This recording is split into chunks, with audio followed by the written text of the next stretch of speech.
we began by looking at getting data. So now we're going to look at what we do with it. So there are two kind of broad strands using numerical and graphical methods. And here we're just going to do numerical.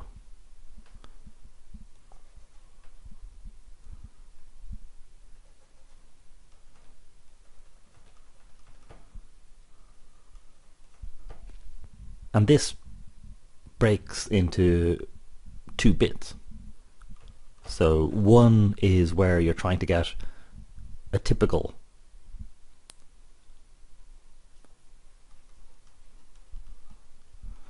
/ average for, whatever you're looking at.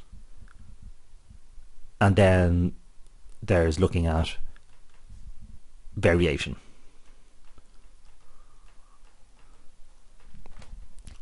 So, is everyone, or is how good a measure, or how good is the average at representing the group that you're looking at?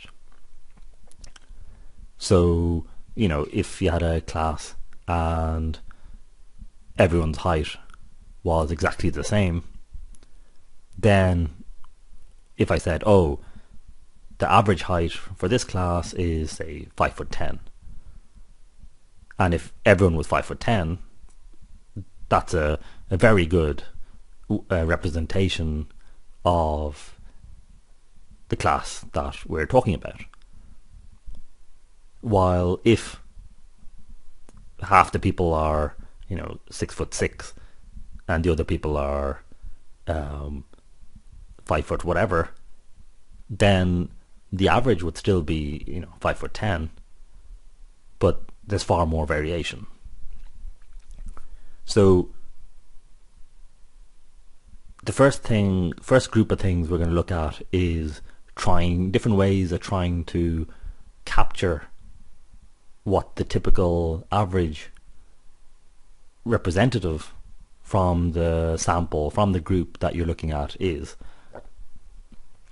Whilst the second part is looking at measures of variation, so that we can kind of know how good a representation the average typical person is of the whole class. So actually for both there are three measures, each with their pros and cons. So that's all we do. First of all, there's the mean, which is also known as the average.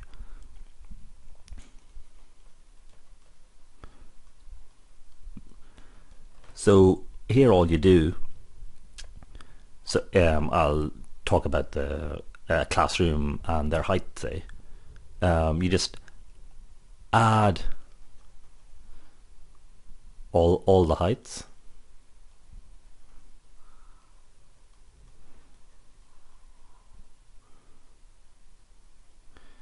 and then divide by the number of people in the class.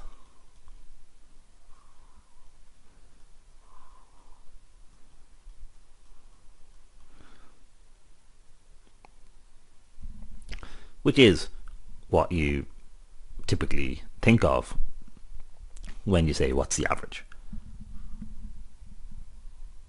And if you think of, say, a smaller example, with 5 people, you just add the 5 heights, divide by 5, and that's your average height. So that's also, I'd say, the most commonly used method or measure. So that's one. As I said, there are 3. So the second one is known as the median.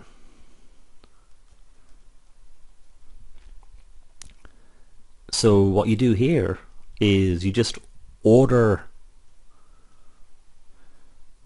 the heights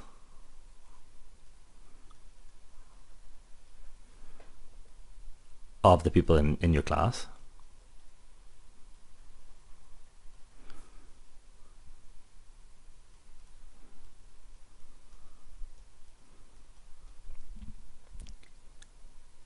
In increasing order.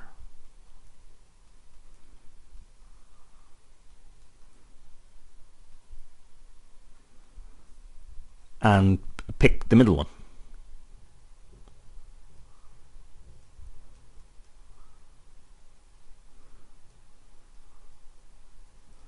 Or the one in the center. So if you say have a very small class with say 5 people, the third tallest person would be the one in the middle. The median is the height or the person in the class who has as many people who are taller than him or her as they have who are shorter. A little side point is what you do if the number of people is average or is even. So like say you have 4 people. There isn't a person who has as many people taller as shorter. So there what you have to do is you average the 2 centerpieces. So if there are 4 people, you average the second and third. If there's 100 people, you average the 50th and 51st person. So if even number, then average the center pair.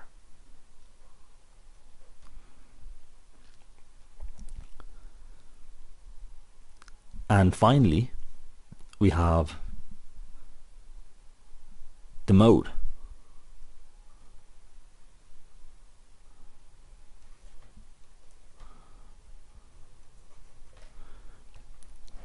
So here what you do is you count how frequently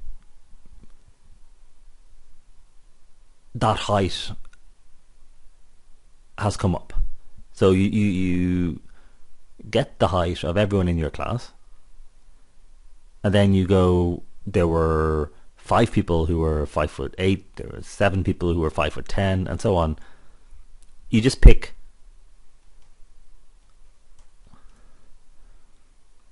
the most common or frequent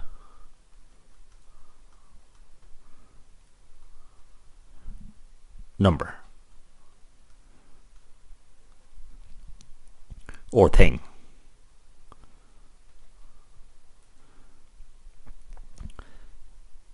The reason I say that is, say you're talking about the hair color of people in your class.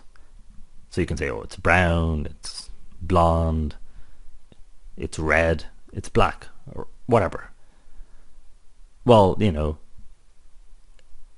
how would you work out what the average is?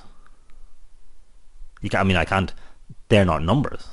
So that's kind of problematic. Likewise, there's no order there. I can't find the median of the hair color because, like, is brown bigger than red or whatever? You know, I mean, that doesn't make sense. While if I just count which hair color came up, or which hair color does most people in the class have, well, that's the mode. So that's the kind of benefit, the advantage of the mode. Also, it doesn't have to be unique. So you could have, you know, the same number of people have brown and, say, black. Well, then the mode would be brown black. They're both. It's a multi-mode. One more thing on this part is that the mean can be distorted by extreme things. So, in particular, when they talk in economics, when they look at the GDP per person, and you'll hear, oh, where the country's getting richer. Well, the criticism, if you use the average GDP, is that, well, the top 1% or the top 5% has increased hugely. So that extreme, like the very rich people in the country have increased the amount of money they have a lot, while most of the people have actually gone down in how much money they have. So, okay, the average will show you that the average has increased, but that isn't really what you were talking about. You wanted a measure of what is the common experience, what is the thing that most people are feeling. So what you do is you could compare the median against the mean, because the median will pick out the person who has as many people who are richer than they are as people who are less well off. So the advantage there is it doesn't matter if there's one person who has, $100 billion or euros or whatever. As far as the median is concerned, that's one person. So the median doesn't get distorted by a couple of very large extreme events in your sample. So that's why it's useful to have these multiple measures trying to capture what it is that we mean by the typical so-and-so, as opposed to just having, the one. So we can see here what we mean by the three measures, and we've just kind of touched on what are the reasons why you'd want, what are the pros and cons. So, as I said, the mode doesn't require the thing that we're talking about to be a number. So we don't need to order them. We don't, if they're a number, then I can work out what the average is and what the median is. But with the mode, I could just be talking about, as I said, things like hair color. So that's the first component of looking at statistics with your numerical hat on. Getting a measure of what a measure of what the typical member of your sample or your population is. Next, we're going to look at the three measures that are used to capture the variation within your group: numerical, and looking at variation within your group. So how well the previous things represent your typical or how your typical member of your group represents the whole group. So if there was very little variation, then when I talk about the typical member, that more or less describes most of the people in the group. While if the variation is high, it could be that the typical member is not that typical or not that representative. So the first thing we can do is look at the range. And that's pretty simple. So if I'm talking about the heights in your class, we just go subtract height of shortest person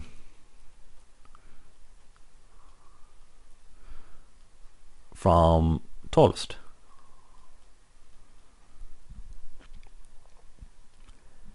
So, if the difference in height between the tallest and shortest person in your class is only like 1 inch, and then I say the average height is 6 foot, well then I'd say, okay, the 6 foot is a good representative of that class because there's barely any difference in heights.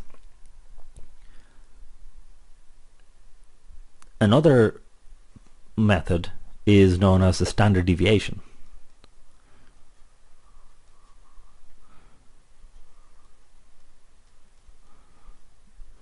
Which is a sensible enough way to do things. So there's 3 steps to get the standard deviation. Firstly,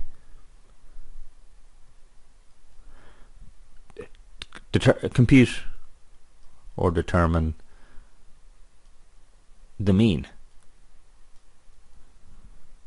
So again, if we're talking about the heights of the people in your class, get everyone's heights, add them all up, and divide by the number of people in your class. So, and that's why when we talked about the mean just earlier in this. So once we have the mean, we next go for each person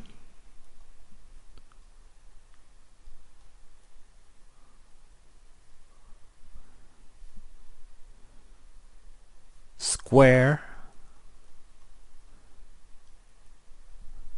the difference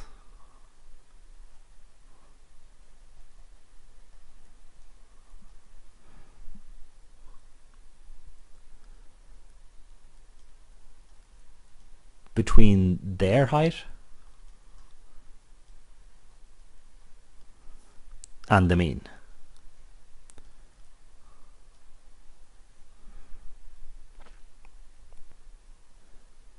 So then the standard deviation is, or to get the standard deviation,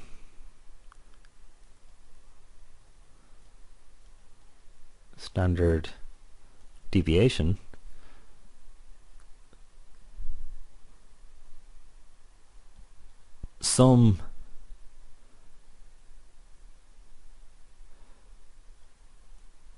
the differences squared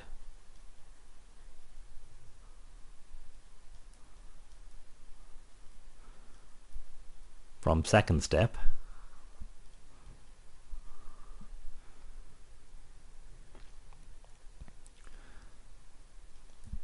and divide by the number of people in class or in the class. Before taking the square root.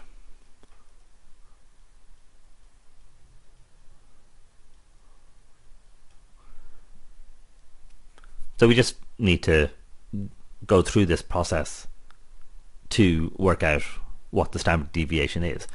And it kind of, you can see what it's doing.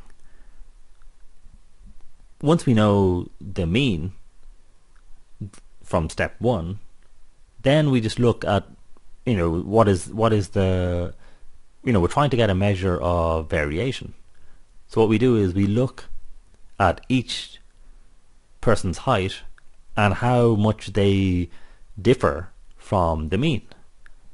So if everyone's height was the same, if the variation was 0, well then at step 2 all of the terms would be 0, because the average, the mean, would be a perfect representation of the height for each of the people in the class. But of course that isn't the case, so you're going to get from step 2 numbers which depend on how far each person differs from the mean. So if the mean isn't a good representation, then at step 2 we're gonna have big numbers, or we're gonna have bigger numbers. And the final step is just to normalize things. So we get the square root, and we divide by the number of people, and then we get the square root. So that is the standard deviation. The final measure of variation that we look at is the interquartile range.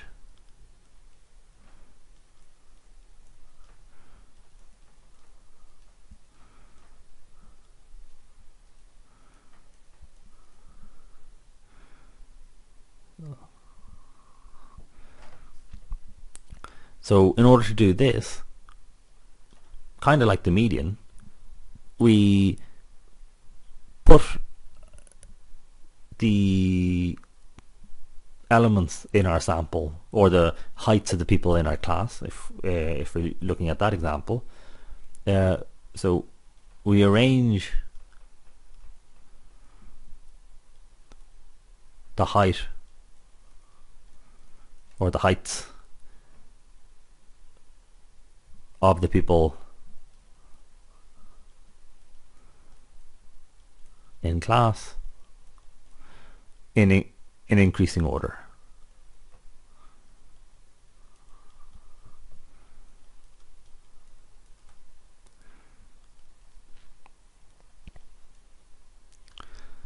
So, well, kind of like we did for when we were computing the median.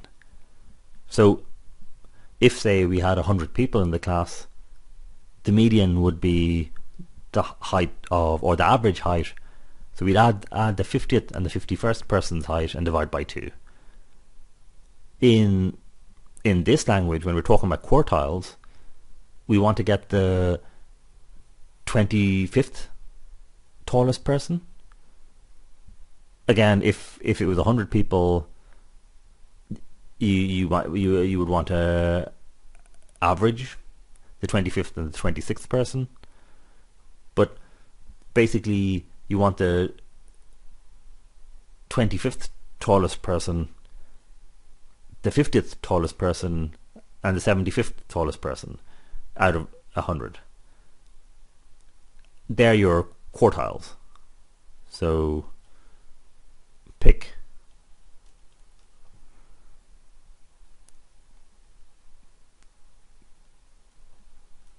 25th, 50th, and 75th tallest person in class of 100.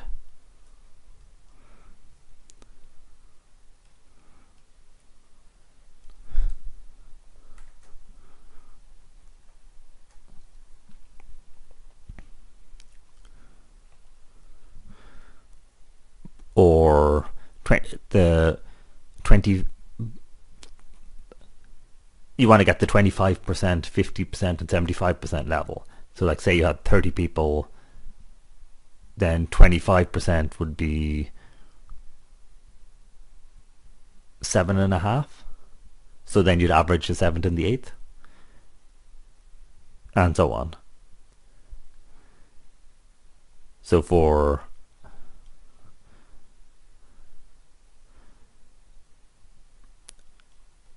class of 30, 25th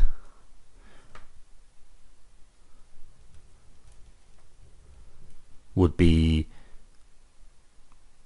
7.5th person, so average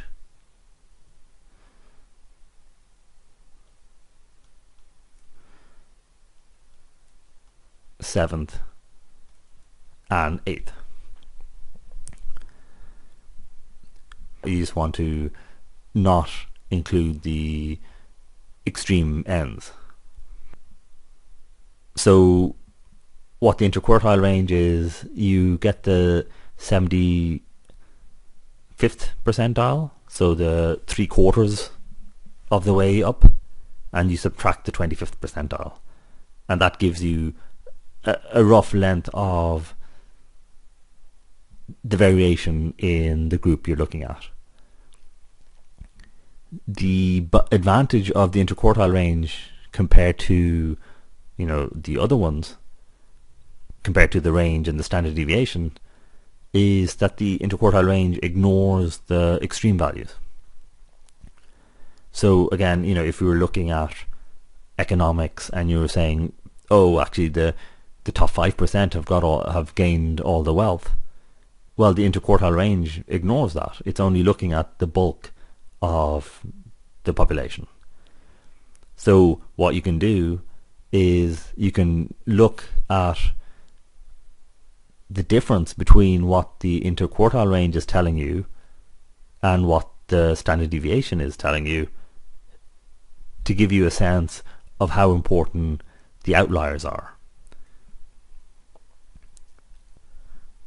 So outliers are just the extreme values. So on the very large and very small members of the sample that you're looking at. So I'll just point it out here. Outliers are extreme values.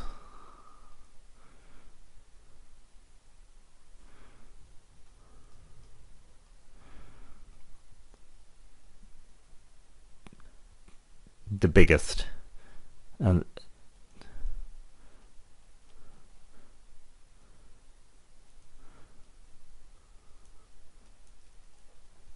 smallest.